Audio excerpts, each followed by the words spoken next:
Have you noticed how your mind can turn the smallest worry into a storm? You wake up, check your phone, and before the day even begins, you're already comparing, doubting, replaying old mistakes. The world feels loud, but the loudest noise comes from inside your head. You think too much, feel too much, and somehow, it's never enough. The truth is harsh but liberating. Your mind isn't your enemy, it's just untrained. Left unchecked, it attacks you. Disciplined, it becomes your strongest weapon. Marcus Aurelius once said, "You have power over your mind, not outside events." That single line can change everything, because peace doesn't come from a silent world, it comes from a mastered mind.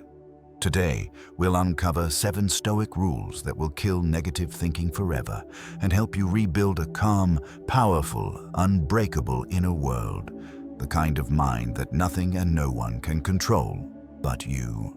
1. Observe, don't absorb. Every single day, your mind throws thousands of thoughts at you, some loud, some quiet, some cruel. You wake up, and before you even move, your mind starts whispering, "You're already behind. You didn't do enough, you're not enough." You feel it tighten in your chest. The thoughts seem so real, so personal, that you accept them as truth. You start to wear them like invisible weights. But here's what most people never realize. Your thoughts are not you. They're just stories passing through consciousness. You don't have to hold them. You don't have to believe them. You only have to notice them. The Stoics understood this long before modern psychology ever named it. They called it discipline of perception. The ability to see without distortion, to experience without drowning. Epictetus wrote, "It's not what happens to you, but how you react to it that matters." He wasn't only talking about events in the outside world. He was pointing to the storms inside the mind, the fears, the judgments, the memories that keep replaying. The harm doesn't come from what appears in your mind. It comes from attaching to it, from mistaking every passing thought for who you are. Imagine this. You're scrolling through your phone, someone criticizes you, and immediately a voice says, "They're right, you're worthless." That's absorption, when you let the voice become your identity. But the Stoic way is different. You pause. You take a deep breath. You step back and observe. You say quietly, "There's a thought of self-doubt. Not 'I am worthless,' but there's a thought that says I'm worthless." That tiny shift is everything, because in that space between you and the thought, you take your power back. Marcus Aurelius once reminded himself, "If it's endurable, then endure it. Stop complaining." The same applies to your inner chaos. When you observe it calmly, you stop feeding it. The storm can scream, but you no longer identify with it. You are the sky, vast, steady, unshaken, and storms pass through you, not over you. Think of the sky during a thunderstorm. Lightning flashes, rain falls, wind howls. But above the clouds, the sky remains pure blue, untouched. That's you when you observe instead of absorb. Your peace isn't destroyed, it's just hidden for a moment. And here's the beautiful part. Once you see thoughts as temporary visitors, not permanent truths, your relationship with your mind changes completely.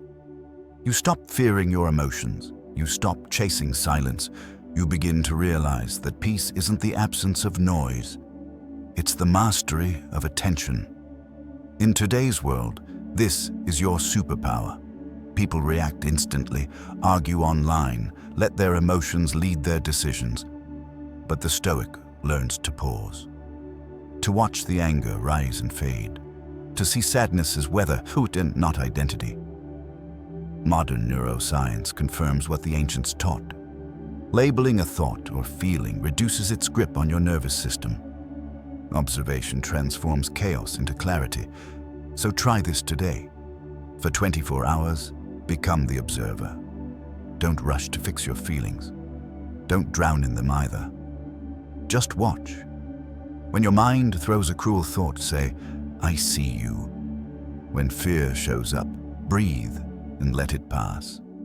You'll notice that not everything that visits your mind deserves your attention, and that's liberation.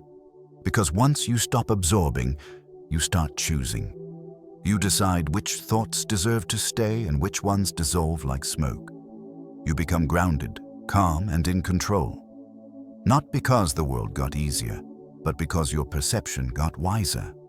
This is the first law of a Stoic mind: to observe, not absorb, to stand in the middle of the storm and remember, you are not the storm, you are the sky. So whisper this mantra until it becomes the rhythm of your thoughts. I am not my thoughts. I am the observer. I am the sky, not the storm. 2. Control the inner dialogue. If your thoughts are the weather of the mind, then your inner voice is the wind that shapes it. It whispers, it argues, it criticizes, and sometimes it lies. The cruelest words you'll ever hear are not from others. They come from the voice inside your own head. That voice that says, you'll never make it. The one that repeats, you always mess things up. It becomes the soundtrack of your life. Quiet but constant, and most people never stop to ask, who's speaking? The Stoics called this inner conversation the battlefield of the soul, because every belief, every reaction, every moment of courage or fear begins there, in the dialogue you have with yourself. Marcus Aurelius wrote, "The soul becomes dyed with the color of its thoughts."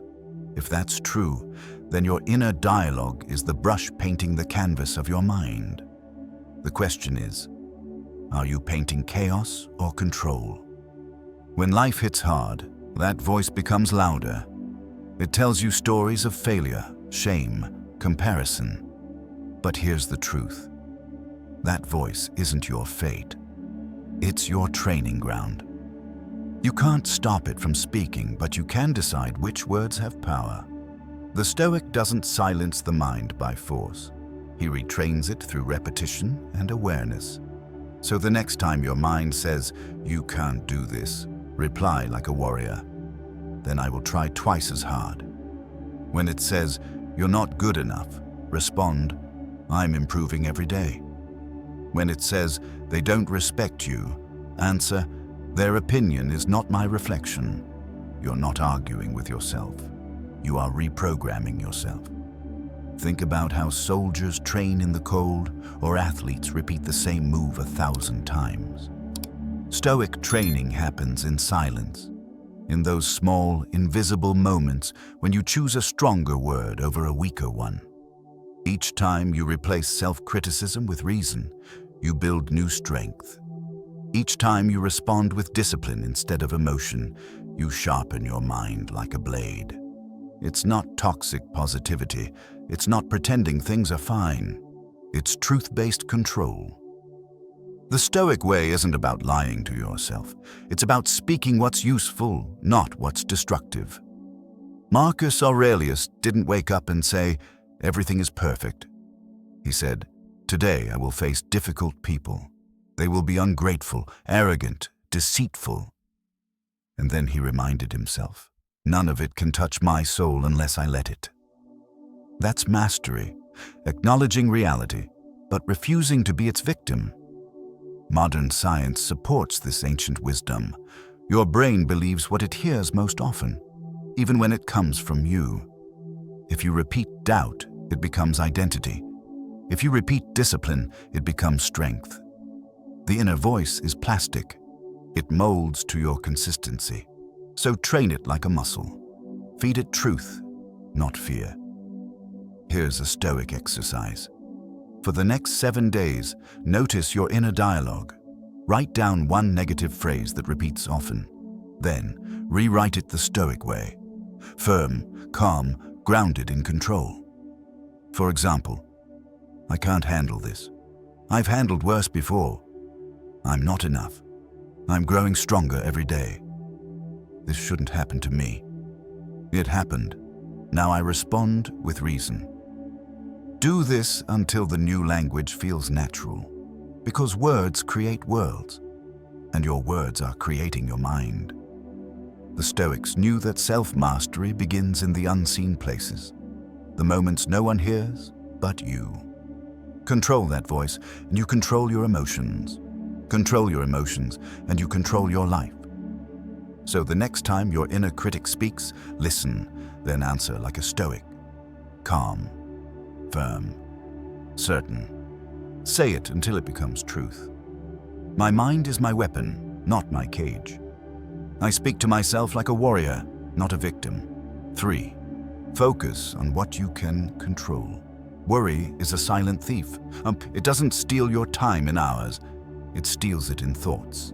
You sit, staring at nothing, replaying what someone said, predicting what might go wrong, imagining how it could all fall apart. You're not living. You're forecasting pain that hasn't even happened. And the worst part is, you feel responsible for fixing everything. The people, the outcomes, the opinions, all of it. But you can't. The Stoics knew this was the root of human suffering, trying to control what was never meant to be ours. Epictetus said it best.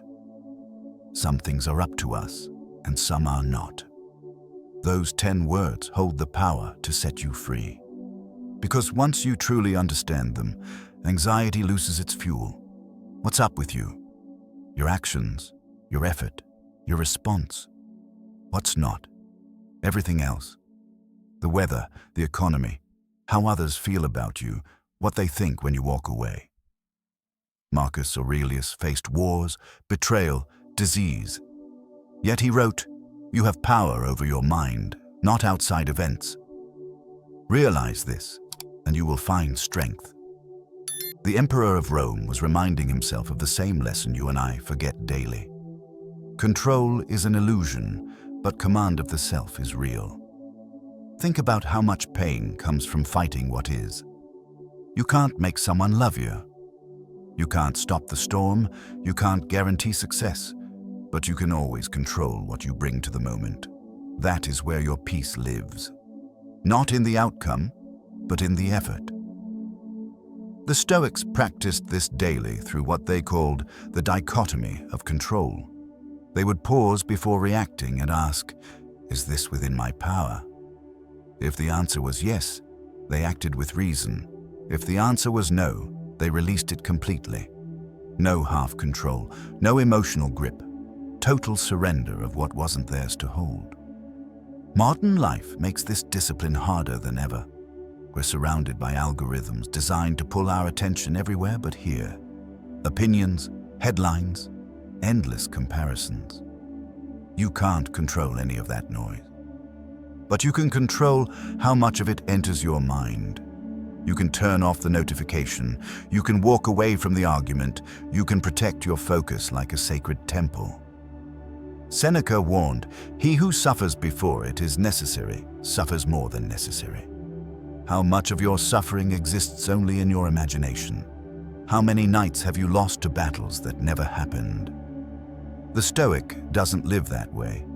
He conserves energy for what's real, what he can touch, build, and change through disciplined action. Try this today. When anxiety hits, pause and ask yourself one question. Is this within my control? If yes, act. If no, breathe and release. Write it down if you have to. Draw 2 circles, one for what's within your power, one for what's not. Then commit to spending your time only in the first one. Every moment you practice this, you reclaim energy from chaos. You stop being pulled by fear of the future and return to the present, the only place where strength exists. When you focus on what you can control, life simplifies. The noise fades. Decisions get cleaner. Peace becomes practical. You no longer chase certainty. You build stability from within. And one day, when something goes wrong and everyone around you panics, you'll simply exhale and say, "I've trained for this." Because you'll know that the real control has always been yours. Not over the world, but over yourself. Affirm this truth. Peace begins where control ends. I control my actions, not outcomes, and that's enough. 4. Reframe every obstacle. Every obstacle carries two stories, the one you tell yourself when it happens, and the one you tell yourself after you've grown from it. Between those two stories lies the difference between a victim and a stoic. When something goes wrong, when someone betrays you, when a plan collapses, when life hits you harder than you thought it could, your first instinct is to ask, why me? It's human, it's emotional, but that question keeps you trapped because it points you backward, into the past, into what's lost, into what can't be changed. The Stoic, however, asks something else. What can I learn? What can I build from this? Marcus Aurelius, who ruled through plagues, betrayal, and war, once wrote, "The impediment to action advances action. What stands in the way becomes the way." He wasn't writing poetry. He was writing a battle plan, a mental framework for resilience. To him, obstacles weren't interruptions. They were invitations. The modern world has forgotten that. We see discomfort as punishment, rejection as failure, and hardship as proof we're unlucky. But every difficulty is raw material for strength. Steel is forged in fire, not comfort. Discipline is born in resistance, not ease. Think about your own life. Every major transformation probably came from something you didn't choose. A heartbreak, a job loss, a rejection, a mistake that humbled you. At first, it felt like a collapse. But in hindsight, it was construction. The obstacle didn't destroy you, it refined you. That's what the Stoics practiced through reframing. It's the art of changing perspective, not to deny the pain, but to redefine its purpose. When you say, "This shouldn't be happening," you suffer twice. Once from the event, and once from your resistance to it. But when you say, "This is happening, now what can I do with it?" you step back into power. Reframing doesn't make the problem disappear. It changes your position toward it. It moves you from victim to student, from resistance to mastery. Imagine a soldier facing an ambush. He doesn't panic. He scans the field, finds cover, and adjusts strategy. The situation didn't change. His response did, and that changes everything. Here's how to practice Stoic reframing in daily life. When something bad happens, pause and ask 3 questions. What can I control here? What can I learn from this? How can I use this to grow stronger? Write down your answers, not to escape pain, but to give it purpose. Seneca once said, "Difficulties strengthen the mind as labor does the body." The modern mind tries to avoid all discomfort, but that's like expecting muscles to grow without resistance. You don't become mentally strong by avoiding struggle. You become strong by mastering it. When you start to see every obstacle as training, not punishment, the weight of life gets lighter. You stop fearing difficulty. You even start seeking it. Because deep down, you know, every challenge handled with reason adds another layer of strength to your soul. So when life throws something unexpected at you, a failure, a heartbreak, a closed door, don't waste time asking, "Why me?" Instead, whisper, "Try me." That's the Stoic reframe. That's how ordinary people become extraordinary, by using pain as polish. Because in the end, it's not what stands in your way that defines you.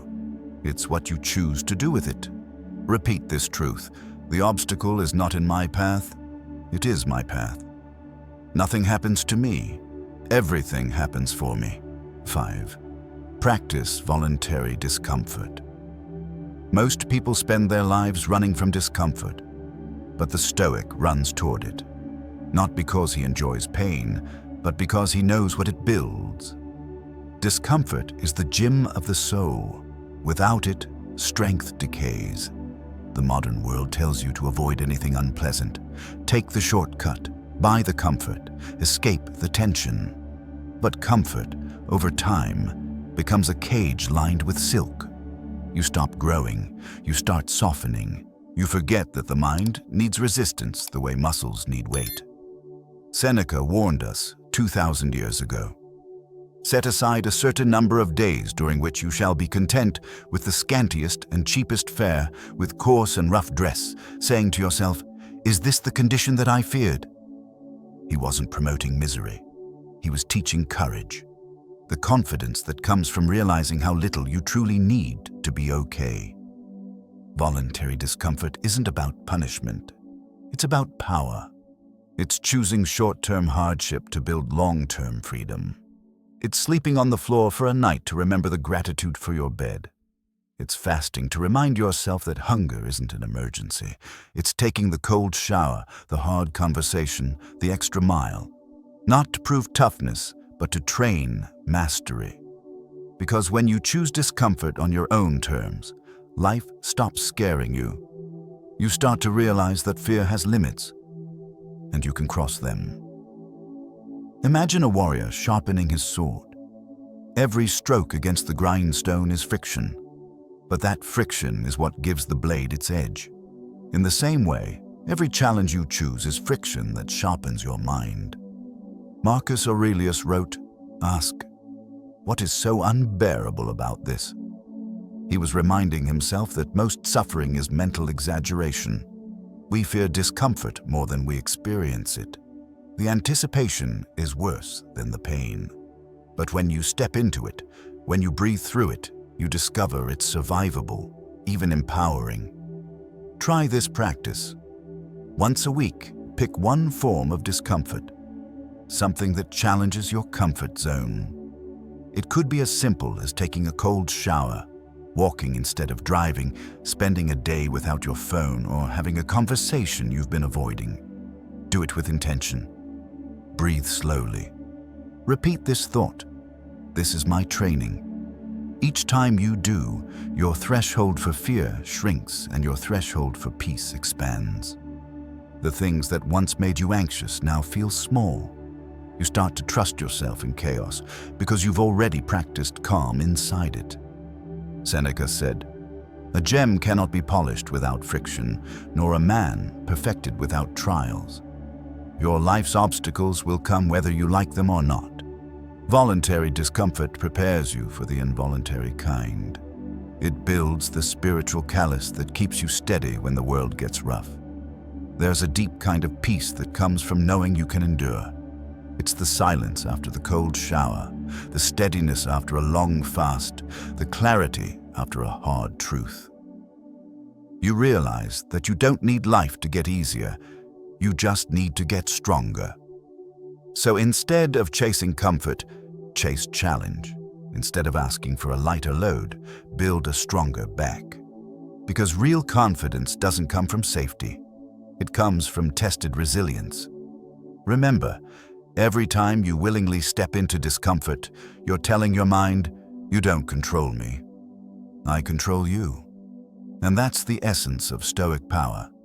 Affirm it now. Comfort doesn't make me strong. Challenge does. I train myself so that nothing in life can break me. 6. Detach from opinions and validation. One of the hardest chains to break is the need to be seen a certain way. We tell ourselves we're free, yet every day we hand over our peace to other people's opinions. You can feel it in the small moments, when someone looks at you with judgment, when a post gets ignored, when a word of praise makes you feel suddenly enough. And then, when the applause fades, so does your confidence. That's how subtle this prison is. It doesn't look like punishment. It feels like attention. The Stoics saw this long before we had followers and likes. Epictetus said, "If you wish to improve, be content to be thought foolish and stupid." He wasn't glorifying ignorance. He was warning us that growth often looks like rebellion to those who don't understand it. The price of freedom is misunderstanding. We've become addicted to validation because the world keeps telling us that how others see us defines who we are. But the Stoics knew the opposite. How you see yourself defines how you live. Marcus Aurelius wrote, "Choose not to be harmed." and you won't be. When someone insults you, they're throwing words. Only you can decide whether to catch them. Once you stop reacting, their power dissolves. But detachment doesn't mean apathy. It means perspective. It's realizing that every opinion is a reflection of its source. When someone calls you arrogant, maybe they're threatened by your confidence. When they call you weak, maybe they fear their own softness. People rarely see you as you are. They see you as they are. You can't control what they project, but you can control what you absorb. The Stoic focuses on what's real, intention and integrity. Did you act with honesty, with reason, with respect for yourself and others? Then nothing else needs defending. Their perception doesn't alter your reality. It only exposes theirs. Seneca wrote, "We suffer more in imagination than in reality." Most of our pain from judgment lives inside our minds, not in the moment itself, but in the endless replay. What did they mean? Should I explain? Do they still like me? But here's the truth. Explanation is often a hidden form of begging. You don't need to beg for understanding when your actions already speak. So try this. For one day, stop explaining yourself. When someone misreads you, let them. When they gossip, stay silent. When they doubt you, smile and move on. Because the person who no longer needs to be understood becomes untouchable. Silence becomes your shield, and peace becomes your proof. You'll notice that the less you chase approval, the more self-respect you gain.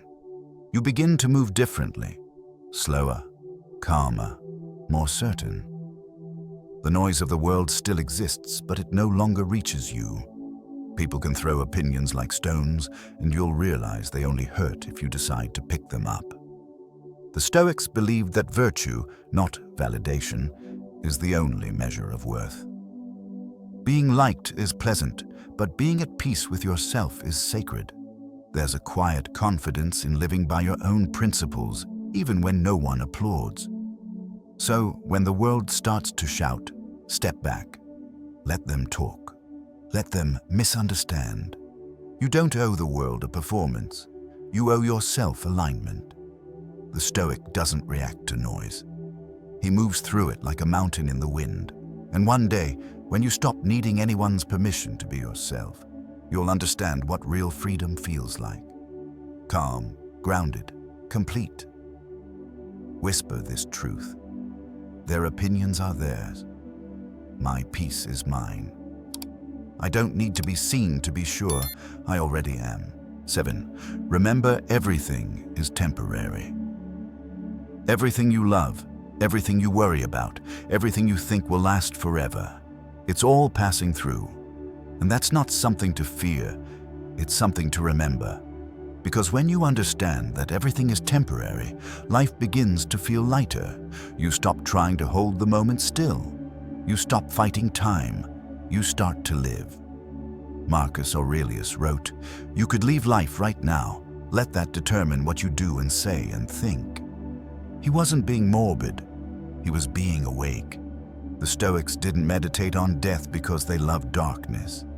They did it to love life more honestly. They understood that when you remember how fragile time is, every breath becomes sacred. Every sunrise feels like a gift. Look back on your life for a moment. All the things that once consumed you, the heartbreak that felt unbearable, the mistake that kept you up at night, the worry that ate at your peace. Where are they now? They passed. They always do.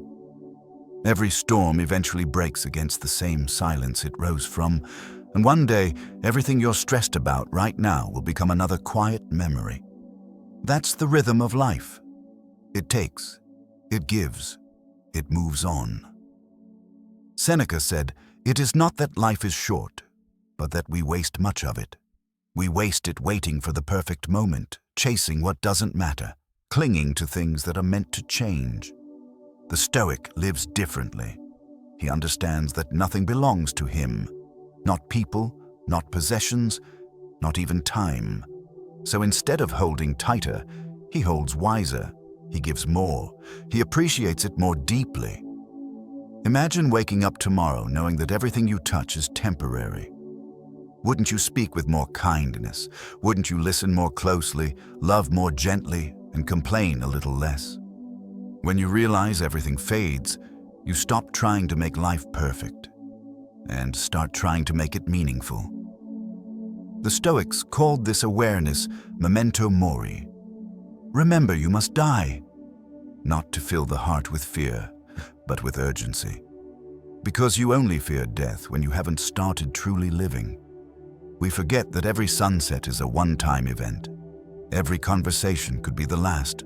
Every moment of laughter, every silence shared, every breath you take, it's all borrowed. And when you finally see life this way, you stop wasting your days trying to be somewhere else. You stop chasing more and start cherishing enough. There's an old Roman tradition. When a general returned home victorious, a servant would stand behind him in the parade, whispering, "Memento mori." Remember, you will die. It wasn't meant to shame him. It was to keep him humble, to remind him that no matter how high he rose, he was still human, and time would level them all. You don't need someone to whisper it to you. Life whispers it every day, in the face of someone you love aging, in the quiet of a funeral, in the way seasons change without asking. It's always saying, "Be here. It's all temporary." And when you start listening, fear dissolves. You stop trying to control life and you start dancing with it. You begin to see beauty in endings, peace in uncertainty, and grace in letting go. Because the truth is, nothing really belongs to you, not even this moment. So breathe it in, speak kindly, live deeply. And when it passes, as everything does, let it go with gratitude. Whisper this truth to yourself. Everything changes, everything ends, and that's what makes it beautiful. I will die someday, so today I will truly live. You've come a long way. 8 Stoic rules, 8 ways to take back your power. Not from the world, but from your own mind. You've learned to observe instead of absorb, to master the voice inside your head, to focus on what you can control, to turn obstacles into lessons, to choose discomfort over weakness, to detach from opinions, to remember that everything is temporary, and to live by virtue, not emotion. Each rule isn't a destination. It's a doorway back to yourself. Because peace doesn't come when life stops being hard. It comes when your mind stops being fragile. When you stop reacting, stop explaining, stop chasing things that never fill you. The world will still be chaotic, people will still be unpredictable, but you will be steady. You will move through storms without losing your center. Marcus Aurelius said, "You have power over your mind, not outside events." That is your compass. That is your freedom. So take a breath. Remember who you are beneath the noise. You are not the chaos. You are the calm within it. Not the storm, but the sky. Unshaken, peaceful, infinite.